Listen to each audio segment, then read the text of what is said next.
Thalassery arch ബിഷപ്പിന്റെ പ്രസ്താവനയിൽ രാഷ്ട്രീയം കാണുന്നില്ലെന്ന് ബിജെപി സംസ്ഥാന അധ്യക്ഷൻ കെ സുരേന്ദ്രൻ. റബ്ബർ കർഷകർക്കായി യുഡിഎഫും എൽഡിഎഫും ഒന്നും ചെയ്യുന്നില്ല. കേന്ദ്രത്തിൽ നിന്നും കൂടുതൽ ഇടപെടൽ വിഷയത്തിൽ ഉണ്ടാകുമെന്നും സുരേന്ദ്രൻ പറഞ്ഞു.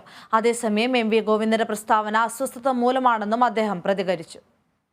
കേരളത്തിലെ റബ്ബർ കർഷകരെ സംബന്ധിച്ചിടത്തോളം അവരുടെ പ്രശ്നങ്ങൾ പരിഹരിക്കാൻ ആവശ്യമായിട്ടുള്ള ഇടപെടൽ സംസ്ഥാന സർക്കാരിന്റെ ഭാഗത്തുനിന്ന് ഒന്നുമില്ലാത്ത സാഹചര്യത്തിൽ ഞങ്ങൾ ഈ കാര്യത്തിൽ ആവശ്യമായിട്ടുള്ള ഇടപെടൽ കേന്ദ്ര സർക്കാരിൻ്റെ ഭാഗത്തു നിന്ന് ചെയ്യാൻ സാധിക്കുന്നതിൻ്റെ പരമാവധി കാര്യങ്ങൾ ചെയ്യണം എന്നാണ് ആഗ്രഹിക്കുന്നത്. കേരളത്തിലെ വിവിധ മതസാമുദായിക വിഭാഗങ്ങൾ ചില അഭിപ്രായങ്ങൾ തുറന്നു പറയുമ്പോൾ അത് തങ്ങളെ എത്രമാത്രം അസ്വസ്ഥരാക്കുന്നു എന്നുള്ളതിൻ്റെ തെളിവാണ് ഗോവിന്ദന്റെ പ്രസ്താവന.